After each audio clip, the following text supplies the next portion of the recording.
This is the journey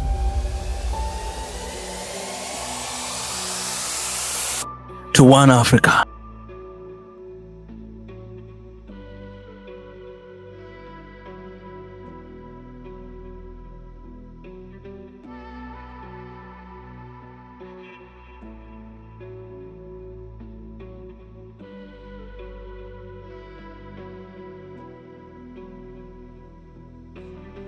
The Israeli-Palestinian problem is one that must necessarily be situated in history.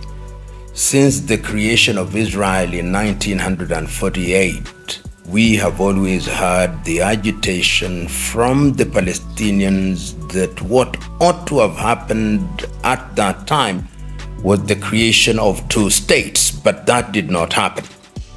And the world, to mean that part of the world, has seen wars. We remember the Yom Kippur War, we remember the 1973 wars and what happened after those wars, the seizure of Sinai from the Egyptians, the Golan Heights, and of course the West Bank. And that in itself has given birth to many problems over the years, culminating in the Intifada in 1980s, and that was of course reignited again on the 7th of October when Hamas crossed Israel, the borders of Israel, and abducted individuals who are still in their custody, some of whom are still in their custody even as we speak. And the Israelis, I think, must have thought that military action would resolve the problem very quickly. But almost 1 year later, the problem has refused to go, with the consequence that the world now talks about a genocide, with the consequence that international institutions such as the International Court of Justice and of course the UN, having pronounced themselves on the issue and indicted individuals who are within the high ranks of Israeli polity and of course Hamas. But what is now interesting is that the war is becoming wider and wider. Initially, it was being prosecuted against Hamas and geographically was restricted to the Gaza Strip. But we now see the involvement of other organizations which traditionally are aligned to Iran and are aligned to Hamas, such as the Houthi in Yemen and Hezbollah in Lebanon. And the relationship between Hezbollah and Israel is particularly interesting. We remember in the year 2000, in the early 2000s, the Israelis actually had boots on the ground with a view to neutralizing Hezbollah. And when Hezbollah, of course, was defeated, if you may, depending on who you talk to, when the conflict was stopped, there was the understanding that Hezbollah would be disarmed, but they were never disarmed.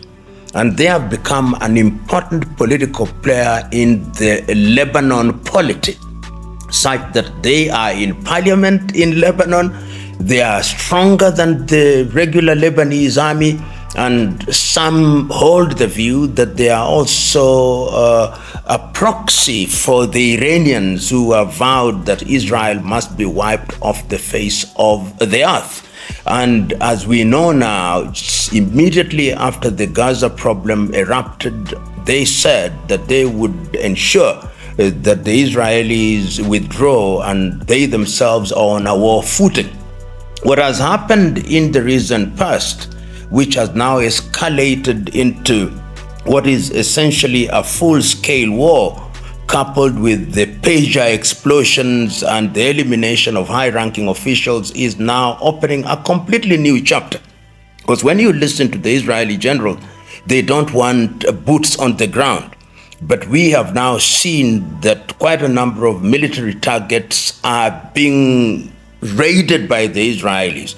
And when one is dealing with Hezbollah, the Israelis have an interesting view. They hold the view that to the extent that Hezbollah uses civilian facilities to host combatants Every other place that is so defined is therefore a legitimate military target. And the fear is that that war may escalate, and we may find ourselves in a situation where the war front now changes from the Gaza Strip to the Lebanon front and going beyond southern Lebanon. What is unique about this war is what I think has been the level of preparation of Hezbollah. I think they have been preparing in a very big way, and we have seen some of the drones that they have shown demonstrating that they have infiltrated the Iron Dome and take photographs of military facilities, and some of their rockets are even reaching Tel Aviv. So this is a new chapter that could lead to an escalation. And when it leads to an escalation, it may go beyond Lebanon, it may go into Syria, it may go into Jordan, even if they like it or not. It may, of course, go into Yemen because the Houthis are active.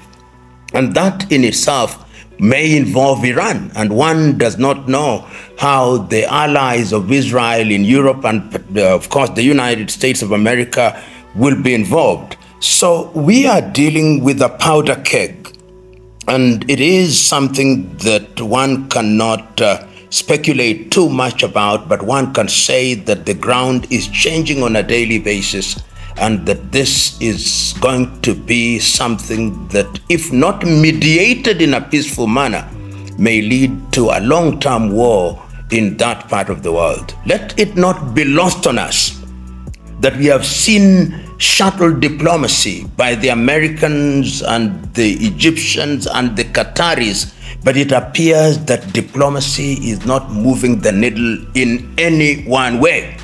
Because the Israelis say, we've got to neutralize the Hamas.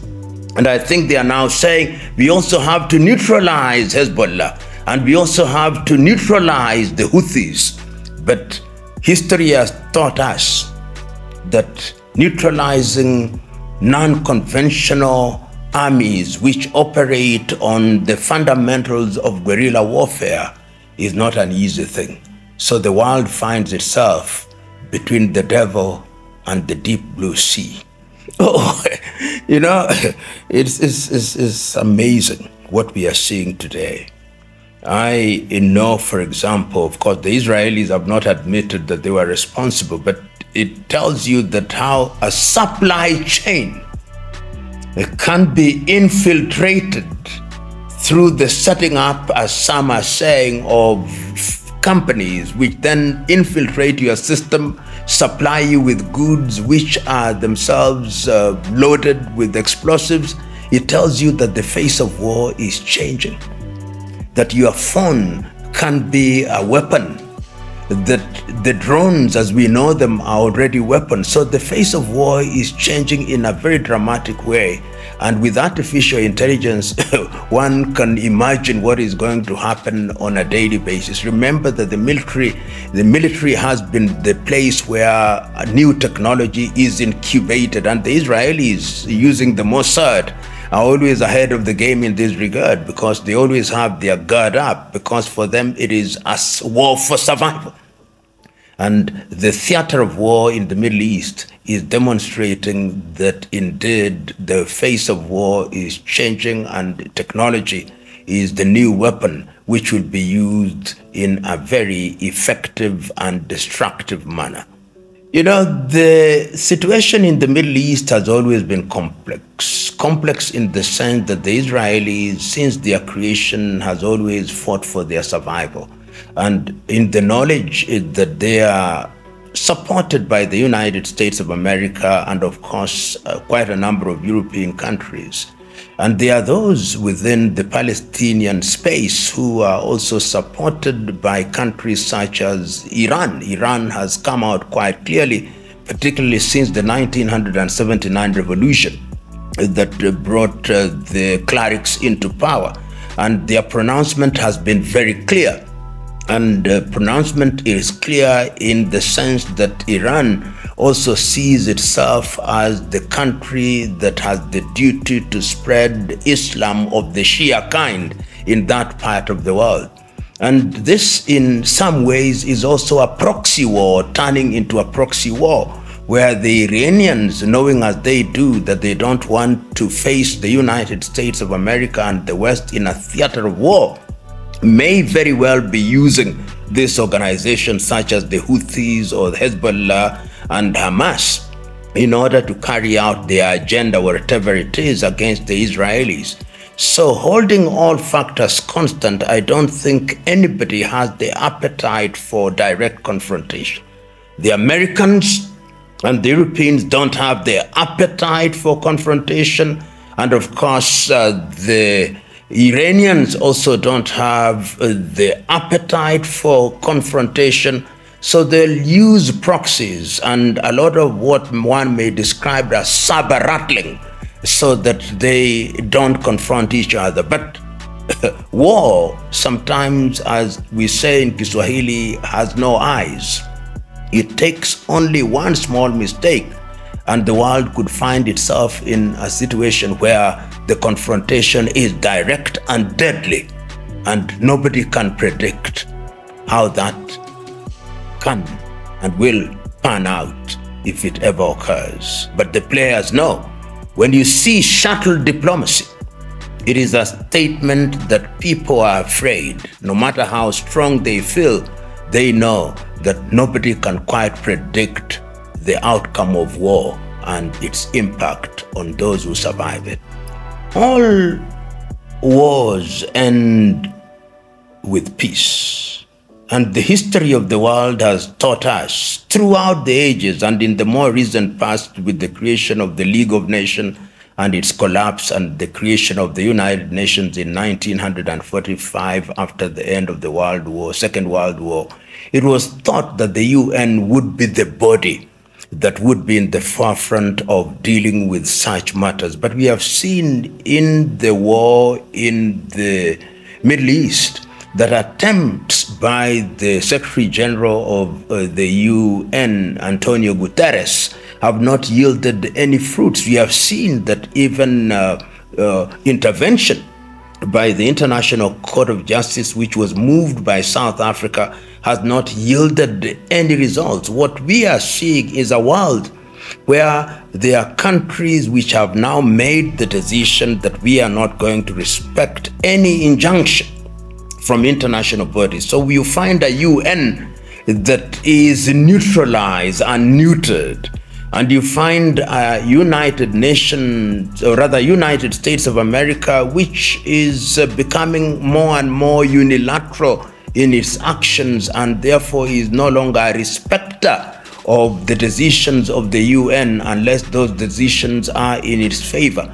One would have thought that the European Union would also have the appetite for intervening, but you and me know that the European Union is very much in many ways in matters military at the behest of the United States of America. One would have thought that even a weak body such as the African Union would have some leverage, but really nobody cares about the opinion of the African Union. One would have thought that China, which is an emerging power, would also bring its weight to bear, but I think China is too cautious. China does not want to annoy or seem to align with any part, so that it is left to the combatants. It's left to Israel in the case of the war between them and Hamas. It is left to the Palestinian leadership to realize that this war is not winnable. And winnable does not mean that military triumph is what defines success or defeat, but to realize that the impact on the population, the impact on the economies is undesirable, must just come out of the leaders. And that is why sometimes one looks forward to the days when there would be direct negotiation that involves the leaders of the combatants, and in that way you can bring this war to an end. Barring that, it may become a war that goes to the very full length, and ultimately after there is winner and vanquished, then people will come to their senses. For the moment, I think either side believe that they can win, however they define success, and therefore they will go as long as they are being urged on by their benefactors who sit at the negotiation table and at the same time are supplying them with arms, blowing hot and cold, as it were.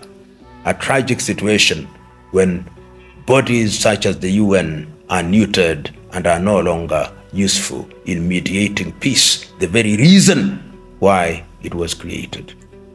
I would not myself go out and apportion blame at this stage. I believe that both sides are being supported by their supporters. And remember that the very reason why countries survive is because they want to be protected.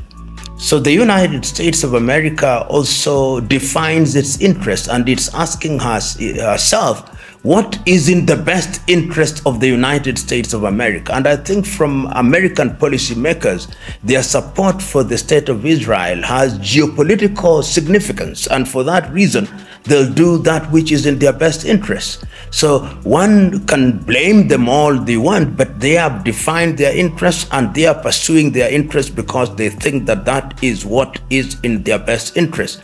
Equally, with the Palestinians, they have their benefactors who think that the creation of a Palestinian state is something that is useful. I personally hold the view that there should be a Palestinian state.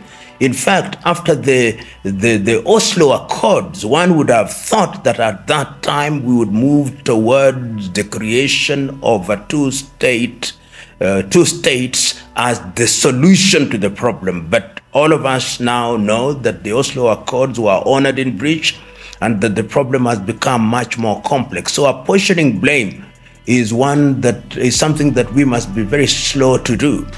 Understanding how nuanced that conflict is and understanding that nations act in their best interests for whatever reasons and however they define those interests. The relationship between man and God, particularly in the context of war, is one that is very complex. If you look at the holy books, you look at the Torah, you look at the Christian Bible, you look at the Muslim Quran, war is something that is ever there. So people can claim peace and say many things about peace, but human conflict is inevitable, and many times people ignore religious sanctions and injunctions, and they engage in war anyway. So people use religion as a reason and an excuse for prosecuting war. And people fight in the belief that they are defending their religion. As long as men and women think in that way, religion can be used in different ways to prosecute war and to defend the indefensible. And that has been the history of man and the history of religion throughout the ages.